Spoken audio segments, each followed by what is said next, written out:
gap between the understanding that you have and the understanding that the average person has. And this could be a real problem in trying to expand this platform. Well, we have to inform people. I got to tell you, though, Joe, when I say this to people, they're like, that makes perfect sense. Yeah, it does make perfect sense. That's what's scary about it.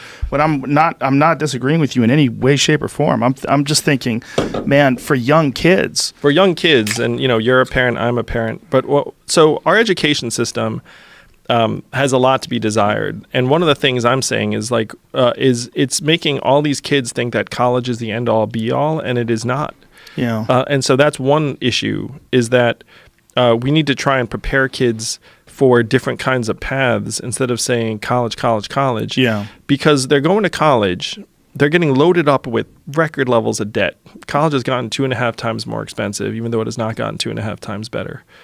And the reason why it's gotten so expensive is because they've just gotten really bloated administratively. And what would you do about that? Bernie Sanders wants to have some sort of a free college, free university. Yeah, he wants to do it across the board. Have education to be 100% free. Is that something? I mean, look, I love that on paper. I one of the things that I hate is talking to my friends about college debt.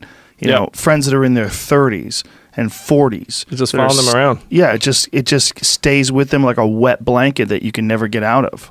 I used to call my school loans my mistress because I was writing a check to another family in another town. I was like, I hope they're enjoying themselves. So it's like I'm sending $900 a month to my loans. And what's crazy is that if something devastating happens to you in any other form, you can file for bankruptcy. But you never escape your student loans, no matter what happens to you. That was just some lobbying on the part of the financial companies, man. They just lobbied the crap out of it. That is dirty. That's really dirty. When you think about how many people that run corporations that have racked up, just think about what happened with the savings and loan crisis. Man. And those guys skated. Woo! Yeah. The vast majority they're carrying around zero burden from that. Yes. The vast majority. No one went to jail except a few people. Not really anybody. Well, real criminals like Bernie Madoff went to jail. A few people went to jail. That's true. But that's about it. You'd have to be a real fucking thief to go to jail. And these people that just they did this and got away with it and profited and redistributed all this money into their own personal accounts and fucked the whole economy sideways. Yeah, but heaven forbid you take out a bunch of school loans and then things go south. You can't get out of it. I know a guy who's in his 50s, who's an ophthalmologist, who's deeply in debt still. It's crazy. Yeah, it is crazy. And if you look at it just economically, it's a massive burden on people starting businesses, starting families, buying homes, instead of living with their parents. Is it possible? It's possible to fix, for sure. So the first thing you do is you go to the people that are currently in debt and say, look, we're going to give you a path out. And there are ways to do it. You can have a payment plan. One of the things I'm proposing is like a 10 by 10, where if you commit 10% of your wages for 10 years, then you're debt free. And that means if you're not making a lot of money, then you can save a whole lot. And the schools at this point have long since forgotten about these loans because they got paid off already. This is just these financial companies that are holding the loans. That's important for people to understand because people think, well, if you don't pay them, then the colleges are going to go away. No. So if you're the government, you can be like, hey, loan company, guess what? Good news, we're going to take this off. And it's a stimulus. Because like you said, we've done a lot of things that were supposed to be a stimulus, like give $4 trillion to the banks and be like, that'll stimulate the economy. Nothing's going to stimulate the economy better than getting student loans off the backs of freaking young people because they'll actually do what they're supposed to do, which is actually, spend money in the economy. Take chances. Start businesses and the rest of it. One of the reasons why our business formation rates are at multi-decade lows is that we are up to $1.5 trillion in school debt. It's like $38K a head. That was like $100 billion in 1999. So we've gone up 15x since then, and it's crippling us. It's that's insane. Anyone who thinks that's not burdening the economy, you just gotta. So President Yang will be like, hey guys, it's a stimulus, but this time it's a stimulus at people. We're gonna forgive some of the student loan debt because half that stuff was generated immorally anyway. A lot of it was just schools, lying about just to get people in the door. The second thing you do is you go to the schools and say, hey guys, why are you 2.5 times more expensive than you used to be? That's kind of weird because as far as I can tell, there's been no massive quality change. And the reason is that they've hired a lot of administrators. It has not gone to faculty. It has not gone to facilities. It has gone to just administrative excess and bloat. And then say, okay, you can do whatever you want, but if you want access to federal loans, which they all rely upon for their life's blood, like without it they die, if you want your students to have access to federal loans, you have to bring your administrator to student ratio in line with what it was like in the 1990s. And then the schools would scream bloody murder. They'd be like, I can't do that. That's impossible. And you'd be like, well, I have a feeling you're going to figure it out. they would start bringing it down, and you would realize it doesn't impact the student experience at all.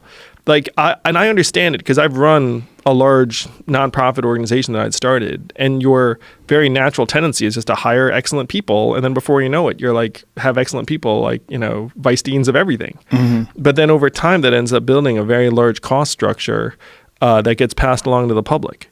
So you bring the costs down. Now, you said before Bernie's like free college for everyone. The problem with that solution is it pretends that college solves the employment problems of young people. Right. And anyone who's coming out of college knows that that's not real.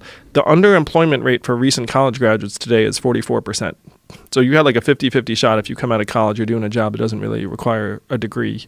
And 94% of new jobs created right now are gig, temporary, or contractor jobs that don't have real paths forward or healthcare benefits or the rest of it.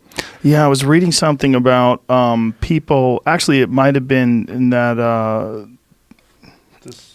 the book that I was just telling you about, Yuval Noah Harari. Harari, yeah, 21st century. Yeah, it was. I always say that guy's name wrong.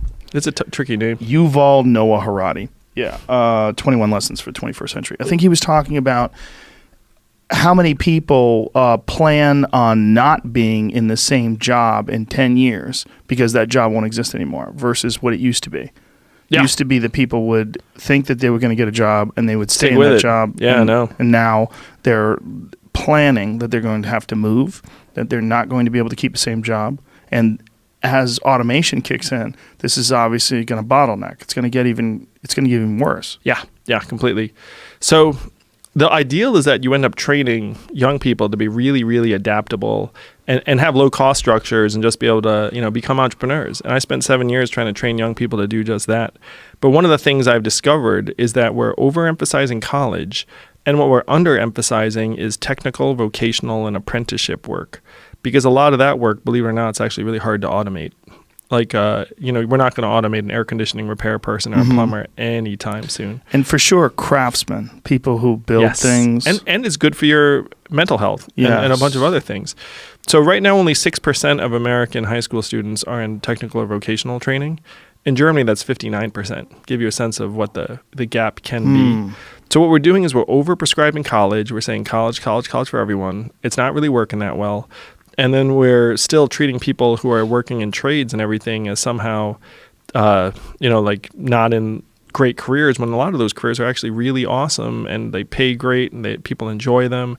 They're persistent. So right now we're going to automate away. It's a lot easier to automate away a lot of repetitive cognitive work than it is non-repetitive manual work. Because like actual robot digits, it's like, because if you can imagine what it would take to have a robot plumber like come into your house, I mean, that stuff's really, really tricky. Yeah. And there's a lot of fine motor work. They have to like unscrew pipes and like stuff. That stuff's not going to get automated for a long time. You know what is going to get automated? A lot of like entry-level cognitive tasks, a lot of journalism tasks, a lot of bookkeeping, a lot of stuff that college graduates think they're going to get a job in, but then those jobs are going to disappear. I was a corporate attorney for those 5 unhappy months, and my friends are working on AI that can automate away a lot of basic legal work. So these college grads are like, oh, snap, don't know what to do, man. I'll go to law school, then like load up with another $120K in debt, and then like the legal jobs are not going to be there for them. It's often the problem of their parents giving them pressure to go into college as well because they don't want the kid to become a loser. And if the kid, like where I grew up in Boston, if you went into the trades, if you abandoned like the idea of higher learning and going to college and just went right into like learning to be a carpenter or something like that, people would look at you like, oh, you sold yourself short. But there's so many people that I know that went to school that just got university degrees and then they got out and they were fucked. Yeah. I mean, it's so common. It's so common that they thought there was going to be this path, and this path just didn't exist once they got out, or it was far, far more difficult than was than they were led to believe. Yeah, if you look at it, about 32% of Americans graduate from college right now, and that level has been more or less constant for a long time. It's not like, hey, I've got another 20% I could get into college. Like right now, the college completion rate in 6 years is about 59%. So like 4 out of 10 people who start college are not graduating in 6 years, and a lot of them are just not going to finish ever. So like the people that have other paths available to them, we have to build those paths up. And this is one reason why I'm so into the freedom dividend instead of something like free college. Because why would you subsidize something that only the top third of the population is going to use? You know, and it's a highly inefficient, costly system anyway. Like plowing money into that, you're much better off putting $1,000 a month into every 18-year-old's hands than if they go to college. Great, college is partially paid for. They go to trade school. Great, trade school is partially paid for. They start their own business. They do something creative, like they want to do something to help. That's great too. Like you can actually start building more varied paths and make it so that people don't feel like I need to get into this institution or else my life's going to be over.